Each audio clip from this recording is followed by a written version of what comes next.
Hello friends, मैं हूं सन्मय प्रकाश और आप देख रहे हैं यूट्यूब चैनल सरकारी जॉब न्यूज़। सबसे पहले इंपॉर्टेंट क्वेश्चन देखते हैं क्या क्या है इस वीडियो में।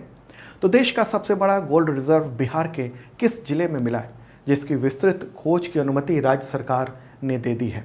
और यहाँ पर देश का 44% गोल्ड रिजर्व बताया जा रहा है। डिटेल बात करेंगे मैप के थ्रू। कांस फिल्म फेस्टिवल अभी हाल ही में समाप्त हुआ है 2022 का, तो उसमें किस भारतीय डॉक्यूमेंट्री ने अवार्ड जीता है इस बारे में बताएंगे। और फिल्म फेस्टिवल में जो भी अवार्ड दिए गए हैं उन सब के बारे में भी बताएंगे आपको। किस राज्य में टोमेटो फ्लू का मामला सामने आने पर कई राज्यों ने अलर्ट जारी कर दिया है। भारत ने वित्त वर्ष 2021-22 में कितना प्रत्यक्ष विदेशी निवेश यानी एफडीआई हासिल किया है, रिकॉर्ड हो गया इस बार का। इंडिया पोस्ट ने देश के किस हिस्से में या कहें किस राज्य में पहली बार ड्रोन के जरिए डाक पहुंचाया है। सुपर कंप्यूटर परम अनंत उसे किस आईआईटी संस्थान ने स्थापित किया है। 1971 युद्ध के शहीद सैनिकों के प्रतीक चिन्ह को इंडिया गेट से हटाकर किस जगह स्थानांतरित किया गया। इसके अलावा भी कई और क्वेश्चन है, स्पोर्ट्स से भी क्वेश्चन है, सबको लेंगे। शुरू करते हैं। और दोस्तों शेयर जरूर कर दीजिए इस वीडियो को, लाइक तो आपने कर ही दिया होगा। क्वेश्चन होगा, सबसे इंपॉर्टेंट है, देश का सबसे बड़ा गोल्ड रिजर्व बिहार के किस जिले में मिला जिसके विस्तृत खोज की अनुमति राज्य सरकार ने दी है। आंसर होगा जमुई। तो न्यूज़ भी आप देख रहे हैं द हिंदू में। Okay, largest gold reserve in Jamui, India's, Bharat का सबसे बड़ा। देखिए, दरअसल केंद्रीय खान मंत्री हैं प्रहलाद जोशी, तो उन्होंने संसद में पिछले साल ही 2021 में ये बताया था कि देश का 44% गोल्ड रिजर्व बिहार के जमुई जिले में है। उन्होंने एक सांसद के सवाल के जवाब में नेशनल मिनरल इन्वेंट्री का हवाला देते हुए कहा था। तो अब ताज़ा अपडेट ये है कि बिहार सरकार ने सोने की विस्तृत खोज की पूरी कार्रवाई करवाने का फैसला किया है। ओके, बिहार के एडिशनल चीफ सेक्रेटरी और माइंस कमिश्नर हरजोत कौर बमहरा, तो उन्होंने इसके बारे में पीटीआई को, जो समाचार एजेंसी है, उसे बताया और ये न्यूज़ द हिंदू में भी प्रकाशित हुई। देखो, मैप के थ्रू देख लेते हैं कहाँ पर ये, तो प्यारा भारत है और यहाँ पर आप देखेंगे कि रेड कलर में ये है बिहार। ओके, और बिहार के पास ये झारखंड है, तो झारखंड की सीमा के पास ही इस जगह पर ये है जमुई इलाका जगह। और ये हम जमुई के अंदर आ गए और ये है सोनो ब्लॉक जमुई ज़िले में। और वहाँ पर भंडार है। भंडार का मतलब क्या हुआ कि जो वहाँ का अयस्क है, मिट्टी है, और मिट्टी के नीचे जो भी तत्व हैं मिट्टी के ही अंदर जो दबे हुए हैं, उन सब में सोने की मात्रा है मिट्टी में। तो अब उसे क्या किया जाएगा, कैसे निकाला जाएगा सोना, तो उसको परिष्कृत किया जाता है, उसका ट्रीटमेंट किया जाएगा केमिकल से। पहले तो अभी खोज होगी डिटेल कि कितने मीटर तक है, कितनी दूरी तक है, मिट्टी में कितना है, जो अयस्क है उसमें कितना है सोना, उसको कितना निकाल सकते हैं। और ये भी कि सोने को निकालने में और उसको कन्वर्ट करने में, ओरिजिनल सोने में कन्वर्ट करने में, अयस्क को निकालने के बाद कितना खर्च लगता है। ऐसा तो नहीं है कि जितने का सोना निकलेगा उससे ज़्यादा खर्च हो जाएगा। तो इन सब के डिटेल अब रिसर्च वर्क और खोज, ये सब का काम राज्य सरकार ने सौंपने का फैसला किया है। ओके, तो इस जगह पर है, ये आप ध्यान रखना। मैप के थ्रू मैं कोशिश करता हूँ आपको बताऊँ। ओके, तो अब सवाल है कि मिट्टी में कितना सोना दबा है। तो केंद्रीय खान मंत्री प्रहलाद जोशी के अनुसार, जो उन्होंने संसद में बयान दिया था, उसके अनुसार 222.88 मिलियन टन, मतलब इसको कहेंगे 22.28 करोड़ टन सोने का भंडार मौजूद है। और इसमें 37.6 टन खनिज भी है, अन्य जो अयस्क हैं वो भी मौजूद है। और ये देश के टोटल सोने के भंडार का 44% हिस्सा है। अब बिहार सरकार ने कहा है कि अब विस्तृत खोज होगी, डिटेल रिसर्च होगा उस पर, और फिर सोने को निकालने की प्रक्रिया को शुरू किया जाएगा। देश भर में कितना सोने का भंडार है, तो नेशनल मिनरल इन्वेंट्री के अनुसार देश भर में जो सोने का अयस्क है जो दबा हुआ है वो 501 मिलियन टन है। ओके, और उसमें से 222 मिलियन टन बिहार के जमुई में वहाँ पर है। ओके, तो एक इम्पॉर्टेंट बात है, कैसे सर्वे होगा, सरकार ने क्या फैसला किया है बिहार सरकार ने। तो बिहार का जो माइंस एंड जियोलॉजिकल डिपार्टमेंट है वो केंद्र सरकार की जो एजेंसी है, नेशनल मिनरल डेवलपमेंट कॉरपोरेशन यानी एनएमडीसी, और geological survey of India GSI, उसके साथ एमओयू साइन करेगा और फिर इसके का काम आगे बढ़ेगा। वैसे ही ऐसी बात नहीं है कि यहाँ पर पहली बार इसकी खोज की गई है जमुई में। 1982 में ही इसके बारे में पता चला था। और 4 दशक से ही उस पर काम चल रहा था, अलग अलग एजेंसी रिसर्च कर रही थी और अब सरकार ने ये घोषित कर दिया कि हाँ, वहाँ पर देश का 44% गोल्ड रिजर्व अवेलेबल है, मौजूद है। ठीक है, तो बिहार की बात हो रही है, राजधानी क्या है? पटना। मुख्यमंत्री नीतीश कुमार और गवर्नर कौन है? फागू चौहान। इंपॉर्टेंट ये इशू है खासतौर पर बिहार के स्टूडेंट के लिए। अगला क्वेश्चन लेते हैं। 1971 की लड़ाई में शहीद हुए सैनिकों के प्रतीक चिन्ह को इंडिया गेट से हटाकर कहाँ पर स्थानांतरित किया गया, ट्रांसफर किया गया? आंसर होगा नेशनल वॉर मेमोरियल। ये अमर जवान ज्योति को पहले ही स्थानांतरित कर दिया गया था नेशनल वॉर मेमोरियल में, लेकिन ये जो स्मारक है जिसमें एक राइफल है जो कि उल्टा टंगा है और ऊपर हेलमेट है, उसको भी अब स्थानांतरित कर दिया गया है। कहाँ पर? नेशनल वॉर मेमोरियल में। ये आप देख रहे हैं। ओके, तीनों सेनाओं के जो अधिकारी हैं उनके सामने ये स्थापित किया गया है इस प्रतीक चिन्ह को। ठीक है, इंपॉर्टेंट बात है, जनवरी 2022 में ही अमर जवान ज्योति को स्थानांतरित किया गया था, विलय कर दिया गया था जो नेशनल वॉर मेमोरियल है वहाँ पर, उसके लॉ में। अगला क्वेश्चन लेते हैं और ये इंपॉर्टेंट है। कांस फिल्म फेस्टिवल 2022 में किस भारतीय डॉक्यूमेंट्री ने लॉ आइल डी और या फिर कहें गोल्डन आई वो अवार्ड जीत लिया है? आंसर होगा इसका ऑल दी ब्रीड्स। न्यूज़ भी आप देख रहे हैं, सोनिक सेन ने ये डॉक्यूमेंट्री बनाई है ऑल द ब्रीड्स, इसने अवार्ड जीत लिया है कांस फिल्म फेस्टिवल में। एक प्रतिष्ठित बात है। और ये रहे सोनिक सेन जो कि उस डॉक्यूमेंट्री को का निर्माण किया है, डायरेक्ट किया है। ओके, 90 मिनट की डॉक्यूमेंट्री क्या होती है? फिल्म और डॉक्यूमेंट्री में फ़र्क होता है। फिल्म काल्पनिक कहानी या फिर कोई अगर असली कहानी है तो उसको उसके भाव को दिखाया जाता है वहाँ पर एक्टिंग करके, लेकिन डॉक्यूमेंट्री जो होती है उसमें डॉक्यूमेंटेशन होता है। मतलब कि अगर कोई घटना हो रही है या कोई कहानी है तो उसका ओरिजिनल चीज़ों को दिखाना, उसको कहते हैं हम डॉक्यूमेंट्री। ओके, तो 90 मिनट की ये डॉक्यूमेंट्री है और 2 भाइयों मोहम्मद सऊद और नदीम शहजाद, ये देख रहे हैं फोटोग्राफ, इन्हीं दोनों की कहानी है एक तरह से। इसमें यह है कि दोनों भाई जो हैं वो घायल पक्षियों, खासतौर पर जो काली चील है उसके बचाव के लिए इलाज करते हैं। और डॉक्यूमेंट्री में दिखाया गया है कि कैसे पर्यावरण प्रदूषण और जो आम लोग हैं उसी वजह से चीलों का जीवन प्रभावित हो रहा है। ये चील है, घायल चील है, उसका इन्होंने इलाज किया है।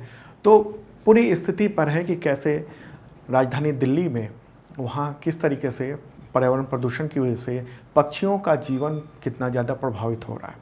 ओके, तो विजेता को 5000 यूरो का नगद इनाम मिला है। ओके, अच्छा एक और बात बताऊं, जब बात हो रही है डॉक्यूमेंट्री की तो कि इससे पहले 2021 में भी जो कांस फिल्म फेस्टिवल हुआ था उसमें फिल्म निर्माता है पायल कपाड़िया, तो उनकी एक डॉक्यूमेंट्री थी ए नाइट ऑफ नोइंग नथिंग, उसके लिए अवार्ड मिला था उनको। ओके, अब कुछ बात कर लेते हैं कांस फिल्म फेस्टिवल के बारे में। पेरिस में आयोजित किया जाता है। ऑफिशियल नाम क्या है? फेस्टिवल डी कांस, ये है ऑफिशियल नेम इसका।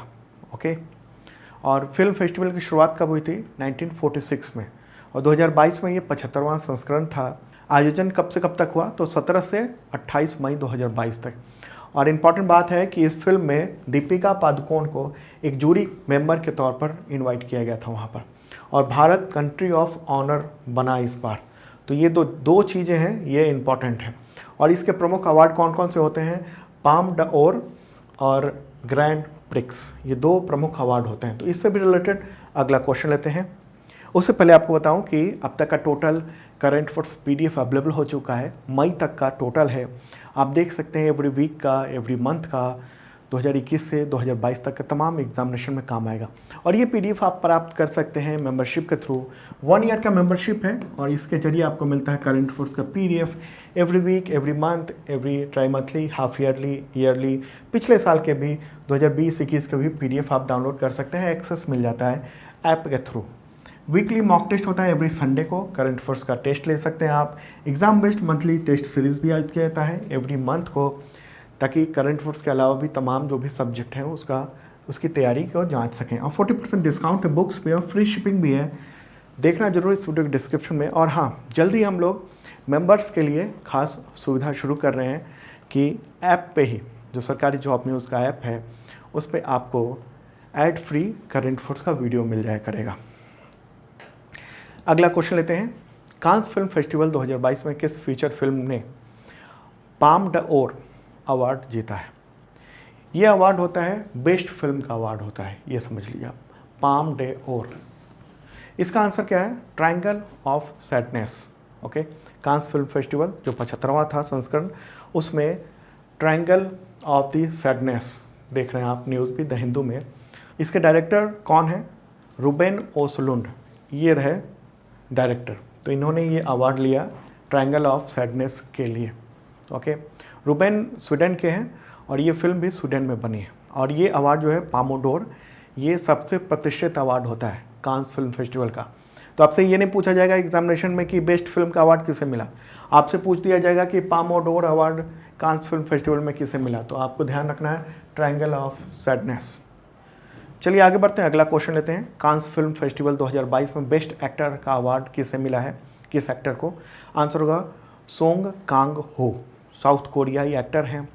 और किस फिल्म के लिए इनको मिला है? ब्रोकर फिल्म के लिए ये अवार्ड मिला है। अगला क्वेश्चन लेते हैं, कांस फिल्म फेस्टिवल 2022 में बेस्ट एक्ट्रेस का अवार्ड किसे मिला है? आंसर होगा जार आमिर, वो ईरानी एक्ट्रेस हैं और इनको अवार्ड किस फिल्म के लिए मिला है? होली स्पाइडर के मिला है। ओके, ये फिल्म जो है वो ईरानी मूल के Danish film maker Ali Abbas ने निर्देशित किया था। कौन सा? होली स्पाइडर, तो उसी में एक्ट्रेस थी ये। अगला क्वेश्चन लेते हैं, कांस फिल्म फेस्टिवल 2022 में फीचर फिल्म के लिए बेस्ट डायरेक्टर का अवार्ड किसे मिला है? आंसर होगा पार्क चान वोक, साउथ कोरियाई फिल्म डायरेक्टर हैं, उनको ये अवार्ड मिला है। किस फिल्म के लिए? डिसीजन टू लीव के लिए। और अब पूरी लिस्ट में एक बार दिखा देता हूँ जो अलग अलग अवार्ड मिले हैं, तो ये सब आप देख लेना।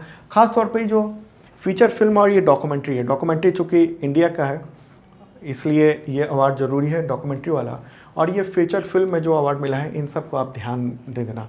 जो सबसे प्रेस्टिजियस यानी प्रमुख अवार्ड होता है पाम ड'ओर होता है, वो ट्रायंगल ऑफ सैडनेस को मिला है। दूसरा जो सबसे प्रतिष्ठित अवार्ड होता है ग्रैंड प्रिक्स, वो अवार्ड मिला है क्लोज को और स्टार्स एट नून, ये दो फिल्म हैं उसको अवार्ड मिला है। बेस्ट एक्टर का अवार्ड मिला है सोंग कांग होंग को। बेस्ट एक्ट्रेस का अवार्ड मिला है जार आमिर इब्राहिमी को। तो ये सब अवार्ड है, और डॉक्यूमेंट्री वाला जो इंडिया का है ऑल द ब्रीव। चलिए आगे बढ़ते हैं, अगला क्वेश्चन लेते हैं और ये फाइनेंस से रिलेटेड जरूरी करंट अफेयर्स है। भारत ने वित्त वर्ष 2021-22 में कितना प्रत्यक्ष विदेशी निवेश यानी FDI फॉरेन डायरेक्ट इन्वेस्टमेंट हासिल किया है? आंसर होगा $83.57 बिलियन। ये रकम अब तक की किसी भी जो फाइनेंशियल ईयर में जो आया था FDI उससे सबसे ज़्यादा है। तो आप देख रहे हैं हमने कुछ आंकड़े भी दिए हैं इसमें पिछले कुछ वर्षों के। 2018-19 में $62 बिलियन आया था, 2019-20 में $74.39 बिलियन आया था, 2020-21 में $81.97 बिलियन आया था, और 2021-22 में सबसे ज़्यादा अब तक का $83.57 बिलियन का फॉरेन डायरेक्ट इन्वेस्टमेंट आया है। प्रत्यक्ष विदेशी निवेश यानी सीधे तौर पर जो विदेशी कंपनियां हैं, जो विदेशी बिजनेसमैन हैं, उन सब ने भारत की कंपनियों में निवेश किया है। ओके, किस देश से कितना आया? सबसे ज़्यादा देखिए सिंगापुर से आया 27%, अमेरिका से 18% और मॉरिशस से 16% इन्वेस्टमेंट आया। ओके, और किस क्षेत्र में ये गया है? तो सबसे ज़्यादा कंप्यूटर सॉफ्टवेयर और हार्डवेयर में गया, 25% इन्वेस्टमेंट वहीं लगा हुआ है। तमाम जो विदेशी कंपनियां हैं वो लैपटॉप हो गया, मोबाइल हो गया या और सॉफ्टवेयर हो गया, इन सब से रिलेटेड इन्वेस्टमेंट कर रही है इंडिया में। ओके, सर्विस सेक्टर में 12% हुआ है, ऑटोमोबाइल इंडस्ट्री में 12% का इन्वेस्टमेंट आया है। अगला क्वेश्चन लेते हैं, किस राज्य के बच्चों में टोमेटो फ्लू का मामला सामने आया जिसके बाद अलर्ट जारी कर दिया गया? आंसर होगा केरल। केरल में पहला मामला सामने आया, उसके बाद उसके पड़ोसी राज्यों में जैसे कर्नाटका ने भी ये अलर्ट जारी कर दिया है टोमेटो फ्लू को लेकर। पहले तो 6 मई को आया था ये मामला पहला, उसके बाद धीरे धीरे 100 से अधिक बच्चों में ये फैल गया और आशंका ये थी कि टोमेटो फ्लू दूसरों में भी हो सकता है। ठीक है, तो इसी वजह से कर्नाटक और तमिलनाडु ने टोमेटो फ्लू को लेकर अलर्ट जारी किया है। ओडिशा में भी टोमेटो फ्लू के केसेस पाए गए हैं। टोमेटो फ्लू क्या है? तो ये फ्लू है, वायरल डिजीज़ कहेंगे इसे, वायरस से होता है, कौन सा वायरस है पता नहीं है। टोमेटो फ्लू में यही होता है कि टमाटर की तरह लाल लाल दाने निकल जाते हैं। ओके, तो ये देख रहे हैं आप अलग अलग जगह पर, ये बच्चे के फोटोग्राफ है, ये उदाहरण के तौर पर आपको बताने के लिए दिखाया जा रहा है। तो ये इस तरह के डॉट्स हो जाते हैं पूरे बॉडी में, टमाटर की तरह रेड रेड इस तरफ भी है।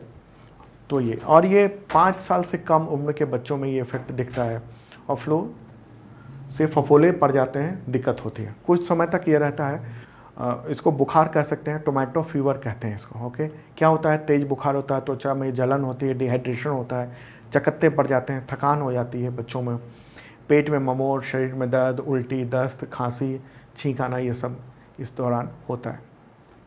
कैसे फैलती है, क्या होता है, बीमारी कैसे हो जाता है लोगों को, इसके बारे में अभी तक पता नहीं चला है।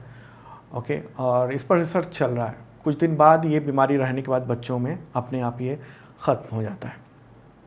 केरल की ओर से बताया गया है और अलर्ट दूसरे राज्यों में जारी किया गया है। केरल की बात कर लें, चीफ मिनिस्टर कौन है, पी विजयन, गवर्नर कौन है, आरिफ मोहम्मद खान। अगला क्वेश्चन लेते हैं, इंपॉर्टेंट है ये भी। और दोस्तों शेयर जरूर कर दीजिए तमाम मित्रों को, और जिन लोगों ने सब्सक्राइब नहीं किया है ज़रूर करना और बेल आइकन दबाना। क्वेश्चन होगा, इंडिया पोस्ट ने देश में पहली बार किस राज्य में ड्रोन से डाक पहुंचाई है? आंसर होगा गुजरात।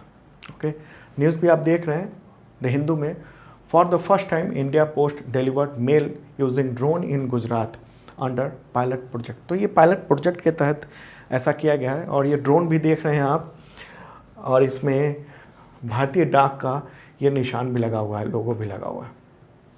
ओके, कब ये पहुंचाया गया है? 29 मई को गुजरात के कच्छ ज़िले में। ओके, नाम ध्यान रखना आप जिले का, कच्छ ज़िले में ये काम किया गया है। 25 मिनट में 46 किलोमीटर की दूरी तय करते हुए डाक को पहुंचा दिया गया। ये एक मेडिकल पार्सल था, ठीक है। मेडिकल पार्सल मतलब इसमें दवाएं और मेडिकल से रिलेटेड जो इक्विपमेंट है वो थे मौजूद। गुजरात की बात कर लें, राजधानी क्या है? गांधीनगर। मुख्यमंत्री भूपेंद्र पटेल। गवर्नर कौन है? आचार्य देवव्रत। अगला क्वेश्चन लेते हैं, सुपर कंप्यूटर परम अनंत को मई 2022 में किस संस्थान में स्थापित किया गया? आंसर होगा IIT गांधीनगर, ये गुजरात में। ओके, सुपर कंप्यूटर को 30 मई को स्थापित किया गया है अभी हाल ही में। इलेक्ट्रॉनिक्स एंड जो सूचना प्रौद्योगिकी मंत्रालय, तो उसका एक डिपार्टमेंट है DST, डिपार्टमेंट ऑफ साइंस और टेक्नोलॉजी, तो उसी ने जो उसका राष्ट्रीय सुपर कंप्यूटिंग मिशन है NSM, national super computer mission, उसी के तहत ये स्थापित किया गया है परम अनंत को। ओके, तो ये परम अनंत है, आप देख रहे हैं फोटोग्राफ। स्पीड कितना है?